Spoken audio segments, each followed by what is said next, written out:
कोटि कोटि नमन। श्री योग वशिष्ठ के स्थिति प्रकरण में हमारा चल रहा है कि कल वशिष्ठ जी राम जी को ये बता रहे थे कि ये देह अभिमान ही हमारे आगे सबसे बड़ा एक आवरण आया हुआ है, देह अभिमान का, जिससे आत्मा हमें स्पष्ट नहीं दिखती। जब तक इस अभिमान को हम नहीं उतारते तब तक दुखों से निवृत्ति नहीं हो सकती और ना ही हम उस शांत पद को प्राप्त कर सकते हैं जो कि हमारे पास है। पहले यह निर्णय करना ही सबसे उत्तम निर्णय है कि मैं ये शरीर नहीं हूँ, क्योंकि सारे जीव इसी भाव में ही बैठे हुए हैं। इसको चाहे तो विधि पक्ष से लेके चलो कि सब मैं ही हूँ, सब मेरी आत्मा ही है, या फिर इसको निषेध पक्ष से, दोनों में से कोई एक निश्चय पक्का करना है। तब जाकर हमें वो शांति, वो तृप्ति, वो संतोष प्राप्त हो सकता है जिसको हम सारे ढूंढ रहे हैं, खोज रहे हैं। यहीं पर ही हमारा 55 सर्गा समाप्त हुआ था। अब हम आगे कर रहे हैं। राम जी ने पूछा, हे ब्राह्मण, जो कुछ तुमने सुंदर वचन कहे हैं वह सत्य है। अकर्ता रूप आत्मा, कर्ता अभोक्ता, सबका भोक्ता, भूतों को उधारने वाला, सबका आश्रयभूत और सर्वगत व्यापक, चिन्ह मात्र निर्मल पद, अनुभव रूप देव सर्वभूतों के भीतर स्थित है।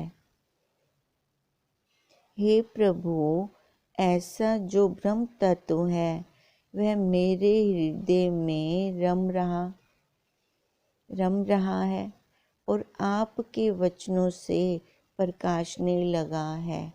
देखो, वो वस्तु तो पहले से ही हमारे पास थी, पर आगे अज्ञान के बादल आए होने के कारण हम उसको देख नहीं पा रहे थे। अब बादल हटेंगे तभी तो सूरज के दर्शन होंगे। तो अब राम जी क्या कह रहे हैं कि वो अब वस्तु मेरे को प्रकाशने लगी है आपके वचनों से। तो इसका मतलब हमें सभी को एक तत्वज्ञ गुरु की जरूरत है, जो आगे आया हुआ जो ये आवरण है उसको वो हटाने में समर्थ होते हैं। और ये जीव अगर अपनी किंतु परंतु छोड़ देता है तो वो भी उसी स्थिति में पहुंच सकता है, क्योंकि जो ये हम किंतु परंतु लगाते हैं अपनी बुद्धि को बीच में ले आते हैं। तभी तो हमें शंकाएं उठती हैं इतनी कि वो कैसे मैं हो सकता हूँ, ये सारा कुछ करने के बाद भी क्या गारंटी है कि मेरे को वो शांति, तृप्ति, वो संतोष आएगा। क्योंकि सारे जीव उस एक आनंद के पीछे घूम रहे हैं। कोई भी नहीं चाहता दुखी होना, सारे ही सुखी होना चाहते हैं, पर वो पता नहीं है कि हमें वो आनंद मिलना कहाँ से है। हम विषयों के पीछे लगे पड़े हैं, विषयों से सुख चाह रहे हैं, पर हम ये भूल जाते हैं कि उसकी दूसरी जोड़ी दुख भी आएगा। पर ये तत्वज्ञ गुरु हमें मिले तभी उन्होंने ये शास्त्र हमारे हाथ में दिए, और ये शास्त्र भी हमें तभी समझ में आ रहे हैं। नहीं तो हम अपनी बुद्धि से अभी तक भी वहीं बैठे रहते मेरे तेरे में। अब इसलिए राम जी भी कह रहे हैं कि आपके वचनों से प्रकाशने लगा है। क्या प्रकाशने लगा है? कि वह मेरे हृदय में रम रहा है। देखो, था तो पहले ही सबके पास है, पर दिखता नहीं था, अब फिर दिखने लगा है। आपके वचन शीतल और शांत रूप हैं, तपता को मिटाते हैं। क्योंकि गुरुदेव के वचन कैसे होते हैं, वो निर्लेप होते हैं, क्योंकि उनको किसी के साथ राग नहीं होता, किसी के साथ द्वेष नहीं होता। उनका अंतःकरण एकदम शांत होता है।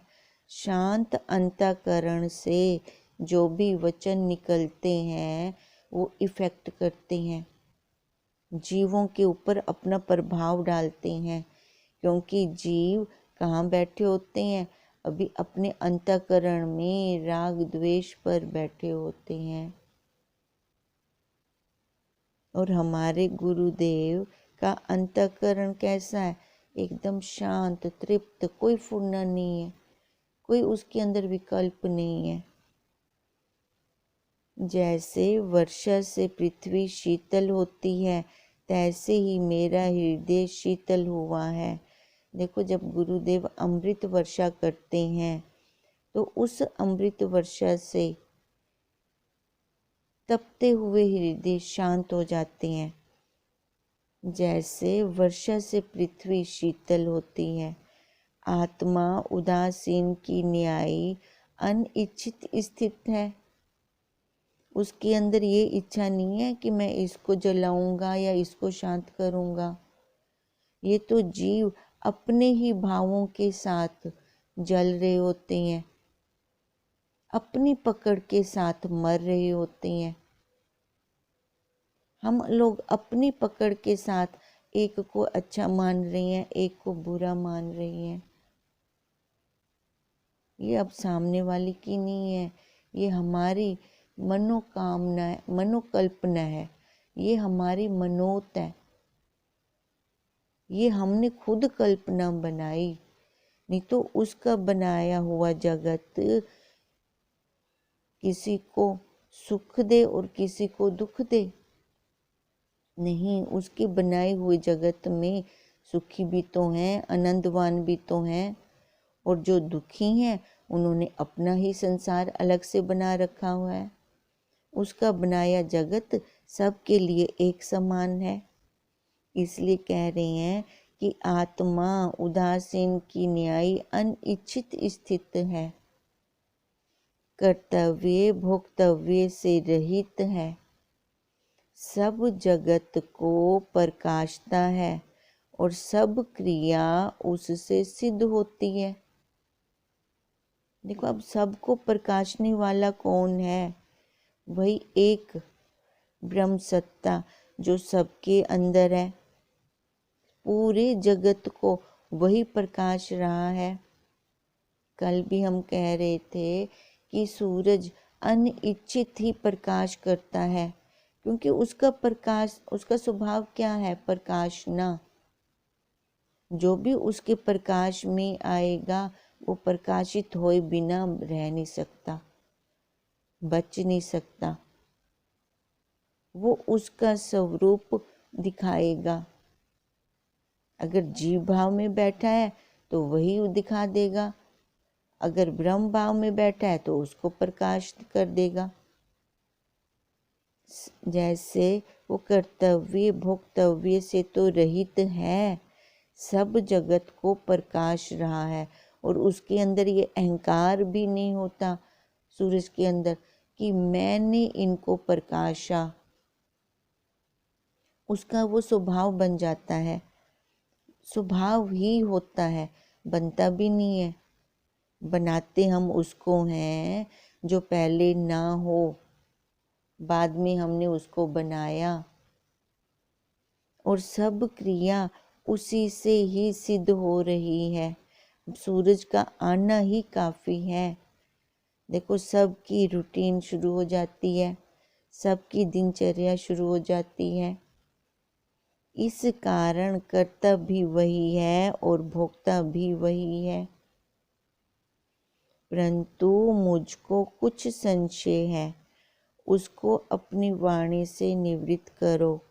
अब राम जी क्या कह रहे हैं कि कर्ता भी वही है, भोक्ता भी वही है, पर मेरे को फिर भी न संशय हो रहा है, क्योंकि हमारी बुद्धि देखो कैसी है, शंकाओं से भरी हुई है। तभी कोई ना कोई क्वेश्चन अंदर से निकल आता है। पर सतगुरुदेव कोई भी संशय जीव के अंदर रहने नहीं देते। जैसे चंद्रमा का प्रकाश तम को नाश करता है, तैसे ही आप मेरे संशय को दूर करें।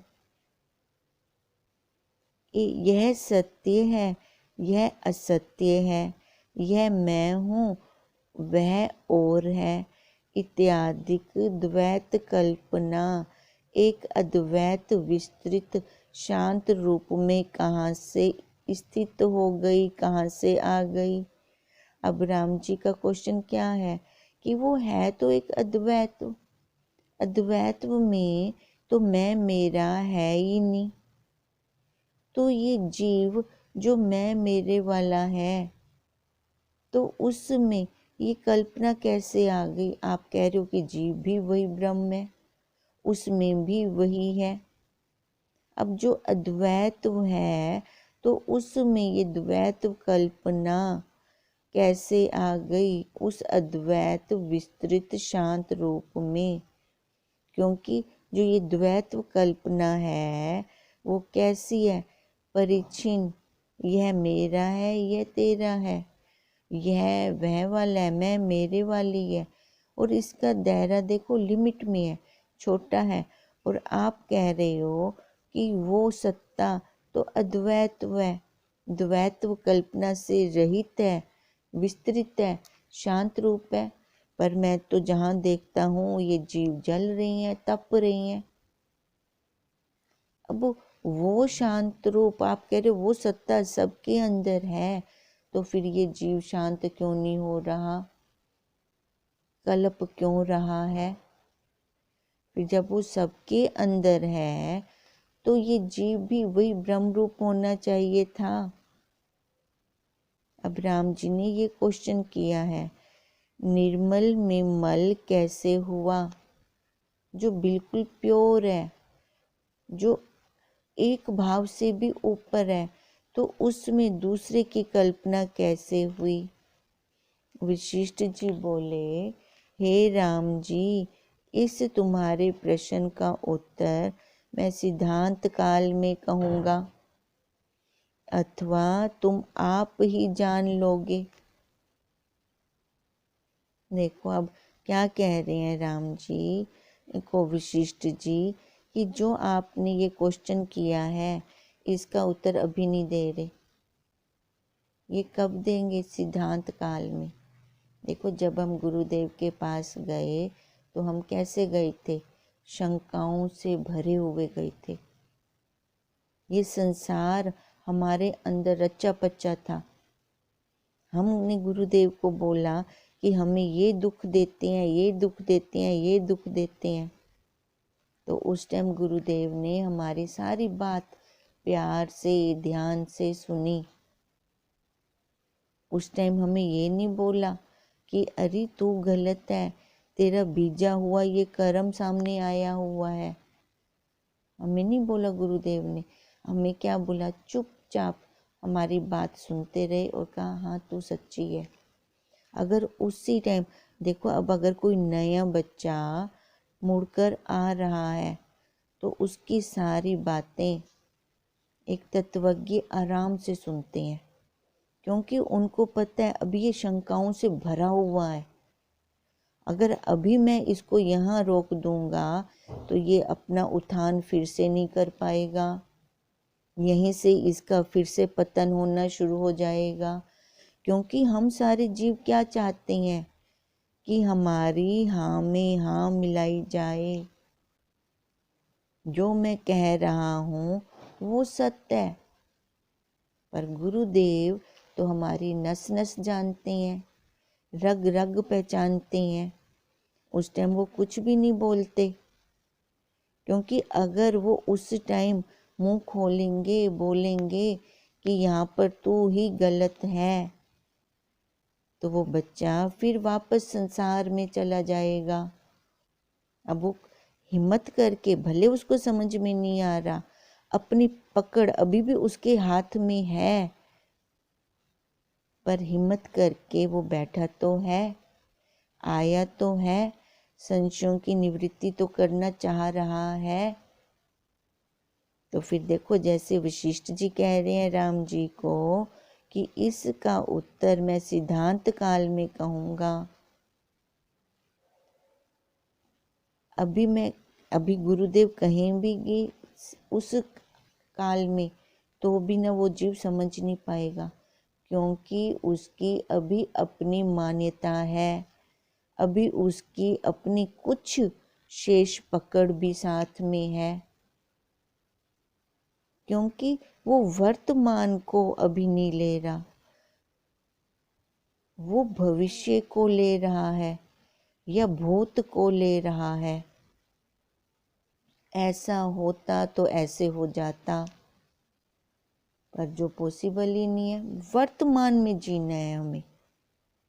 अगर मैं वर्तमान में जीऊंगी तभी मेरे सारे संशयों की निवृत्ति होगी, मेरे सारे दुखों की निवृत्ति होगी। और गुरुदेव तो यही चाहते हैं कि मेरे सारे बच्चे संशयों से रहित हों, दुखों से रहित हों, कोई अपनी अकड़ पकड़ ना रहे। अगर हमारी फिर भी अकड़ पकड़ कुछ रह जाती है, हम अपने हिसाब से क्वेश्चन रखते हैं, शंका करते हैं गुरुदेव के आगे, तो वो तो जानते हैं ना कि इस प्रश्न का उत्तर मेरे को कब देना चाहिए। अब ऐसे ही वशिष्ठ जी ने भी जाना, इसलिए राम जी को बोला कि इस क्वेश्चन का आंसर मैं सिद्धांत काल में कहूँगा। देखो, बहुत सारे क्वेश्चंस ऐसे हैं जिसको वशिष्ठ जी सुन लेते हैं और मुस्कुरा देते हैं, बस उसका कोई आंसर नहीं देते। बस इतना राम जी को कहते हैं कि इसका आंसर सिद्धांत काल में दूंगा, या फिर तुम अपने आप जान लोगे, क्योंकि अभी जो प्रैक्टिकल हमारा हुआ नहीं, हम वहाँ से निकले नहीं, तो वो अनुभव हम कर भी नहीं सकेंगे। ये अनुभव खाली उन सिद्धांती का है जो कर चुके हैं। जब तक हम खुद उस प्रैक्टिकल में से नहीं निकलते, उस अग्नि में से नहीं निकलते, तब तक निखार आएगा नहीं। तब कहने की जरूरत भी नहीं पड़ती कि वो चमक आ रही है उसमें, क्योंकि तब वो स्वतः ही प्रकाशने लग जाता है। पर जब देह पे बैठे होते हैं, इस जीव भाव पे बैठे होते हैं, भले हम उस क्लास में पहुंच जाएं, पर वो शंका हमारी निवृत्त नहीं होगी, चाहे गुरुदेव हमें सामने से बता भी रहे हो। आज तक यही तो हो रहा था।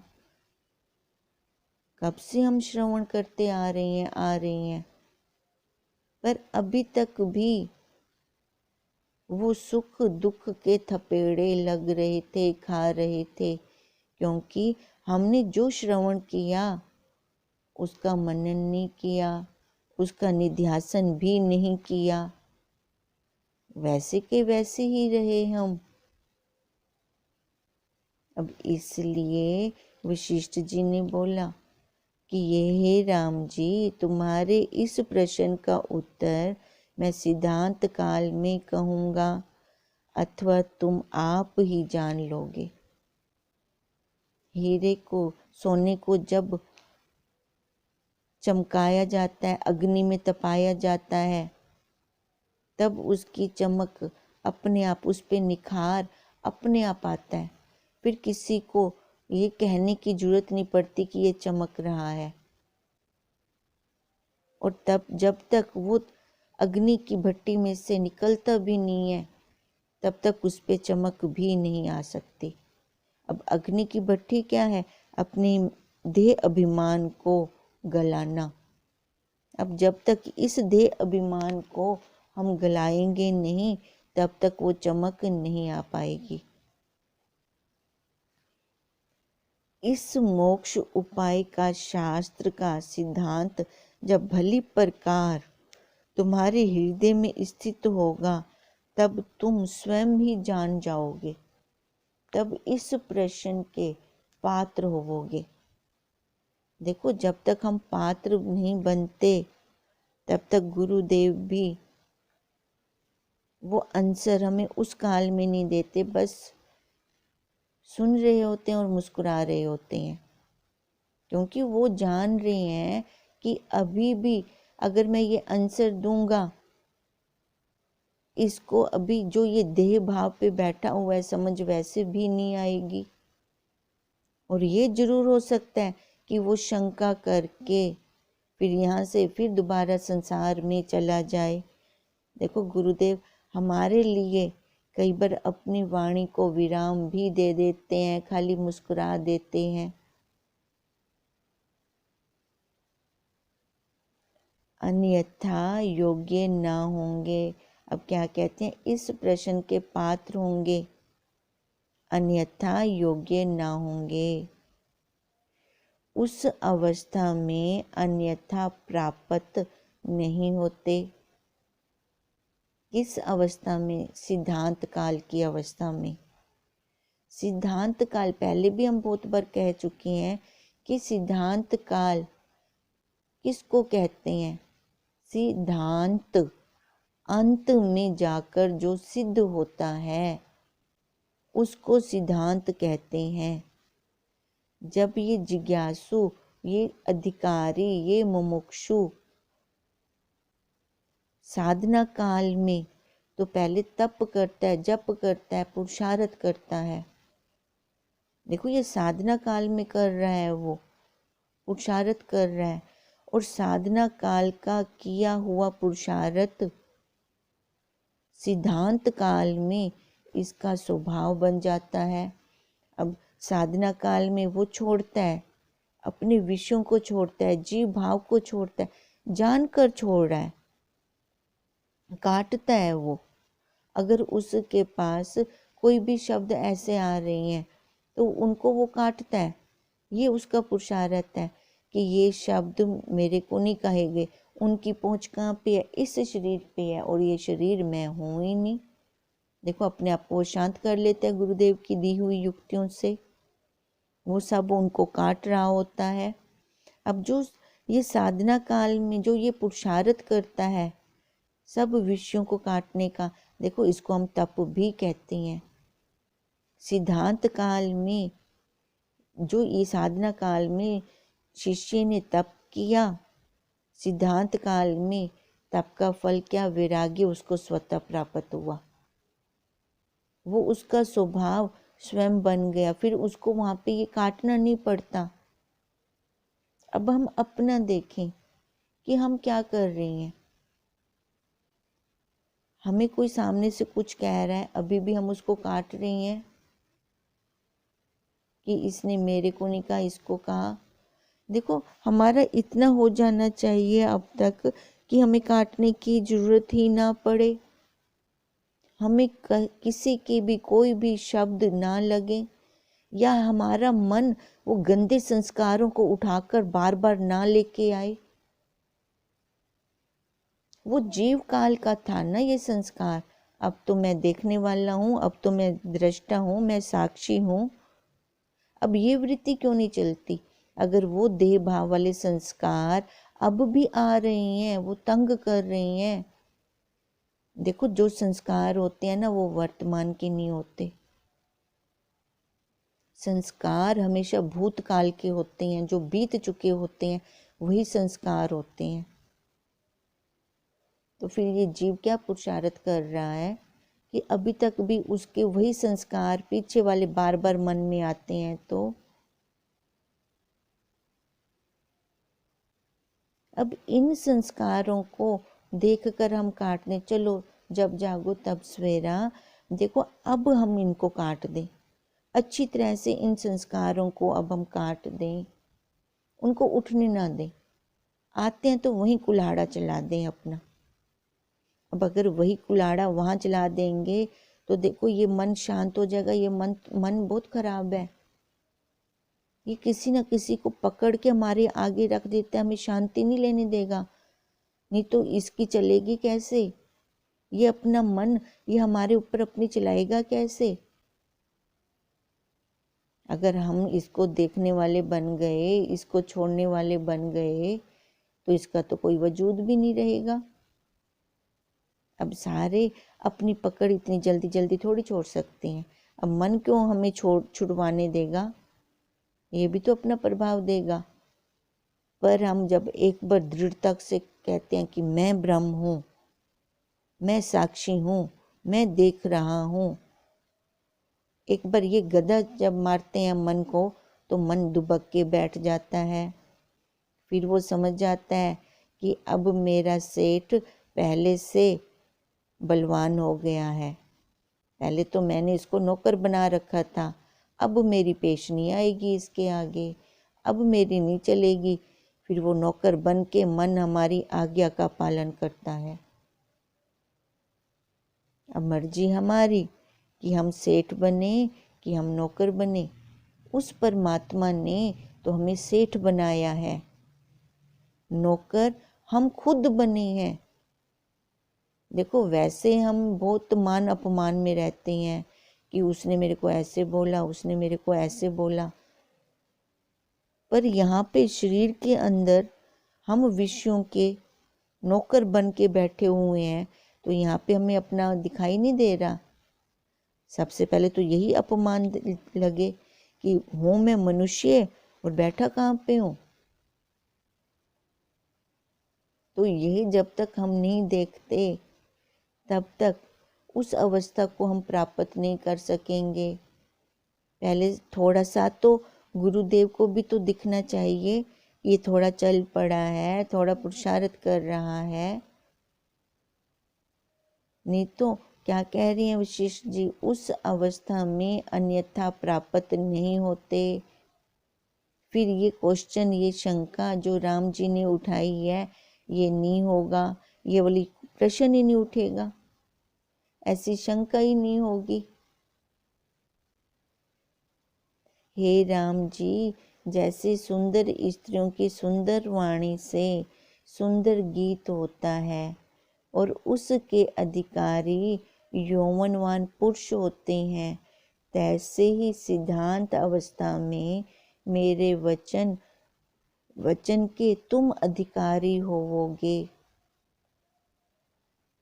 देखो गुरुदेव अमृत वर्षा सबके ऊपर समान कर रही हैं। अब कई अंतःकरण तो बहुत शांत हो रही हैं, कई अंतःकरणों के अभी संशय उठ रहे हैं और कई अंतःकरण अभी वैसे निपट नहीं डाले हैं, वही सुख दुख लेकर बैठे हुए हैं। हर कोई अपने अपने भावों के अनुसार उस सत्संग को ले रहा है। अब सत्संग तो सभी के ऊपर एक जैसा है ना, अमृत वर्षा एक जैसी हो रही है, पर हर कोई उसको अपने अपने भावों से ले रहा है। उपजाऊ भूमि उसी टाइम फूल निकाल देगी, क्योंकि उसमें पहले ही बीज पड़ा हुआ है, तो वो उसी टाइम अंकुरित हो जाएगा। और बंजर भूमि कुछ भी नहीं कर पाएगी, उसकी खाली खोदाई हो जाएगी। और जो रेतीली और कंकरीली भूमि है, वहाँ पे कुछ नहीं होगा। देखो वो जो सड़क है, सड़क तो साफ हो जाती है। अब ऐसे ही हम सब के अंतःकरणों का हाल है। अगर अधिकारी हैं तो उसी टाइम वो हमें वचन उसी टाइम लग जाते हैं और हमारा कल्याण हो जाता है। जैसे रागमयी कथा बालक के आगे कहनी व्यर्थ होती है, तैसे ही बोध समय बिना उदार कथा कहनी व्यर्थ होती है। अब गुरुदेव भी यही कह रहे हैं कि बच्चा जिस बात को समझ ही नहीं सकता, 5th क्लास के बच्चे के आगे हम 10वीं क्लास की किताब खोल दें तो उसको कुछ समझ में नहीं आएगा। भले वो किताब उसके हाथ में हो, 10 साल, 5 साल, 15 साल उसके शब्द उसको रट जाएंगे, पर अर्थ उसके अंदर फिर भी नहीं जाएंगे। अभी तक भी वो वैसा का वैसा ही बैठा रहेगा। तो वही गुरुदेव कह रहे हैं कि जैसे रागमय कथा बालक के आगे कहनी व्यर्थ है, तैसे ही बोध समय बिना उदार कथा कहनी व्यर्थ है। अब बोध समय हमें अपने पुरुषार्थ से लाना है, क्योंकि गुरुदेव तो हमारे ऊपर अमृत वर्षा की बरसात कर रहे हैं। अब हमारे अंदर वो बुद्धि रूपी पुर्जा भी रखा हुआ है पड़ा, पर जब तक मैं शंकाओं से रहित नहीं होऊंगा तब तक वो अभ्यास मैं कर नहीं पाऊंगा, और बिना अभ्यास के मैं आगे कैसे चलूंगा। अब इसलिए वशिष्ठ जी भी राम जी को यही कह रहे हैं कि बिना समय बोध समय बिना उदार कथा कहनी व्यर्थ है, क्योंकि अभी तो राम जी की शंका ही है।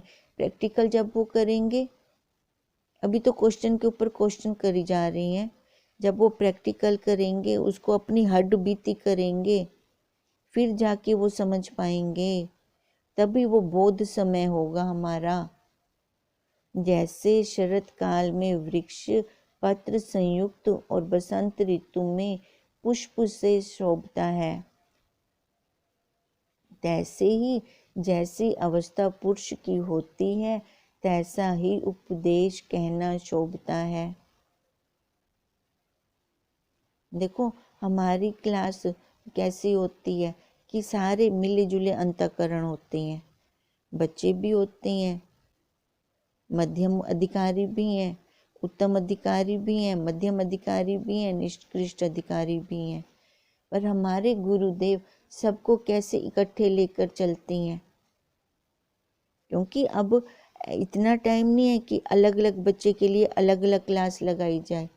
तो अब हमारे गुरुदेव का संकल्प चल रहा है कि हर अधिकारी जिस अंतःकरण से है वो उससे आगे की यात्रा अपने आप करना शुरू कर देता है।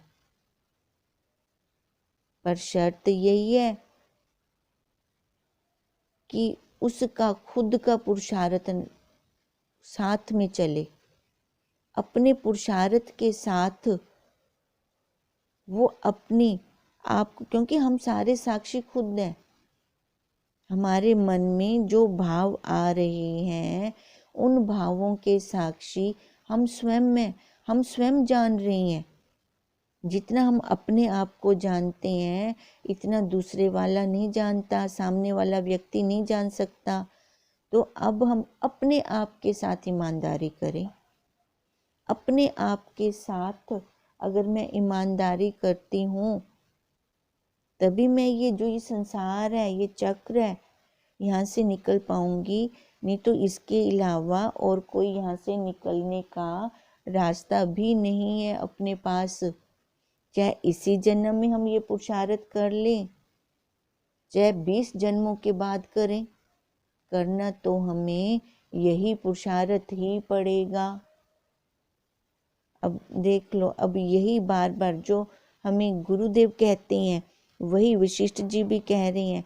पर हमारे गुरुदेव कैसे हैं, सभी बच्चों को, सभी अंतःकरणों के अलग अलग स्टेज वाले अधिकारियों को इकट्ठे बिठाकर चला रहे हैं। तो ऐसे तत्वज्ञ गुरुदेव के लिए देखो हमारे मन से कितने अहोभाव निकलते हैं। वहाँ गुरुदेव कैसे निकलता है फिर। अगर वो ना होते तो हम भी इस संसार के तपन में जल रहे होते, कौन हमें यहाँ से बाहर निकालता। ओम ओम हरि ओम तत्सत, हरि ओम तत्सत, हरि ओम तत्सत।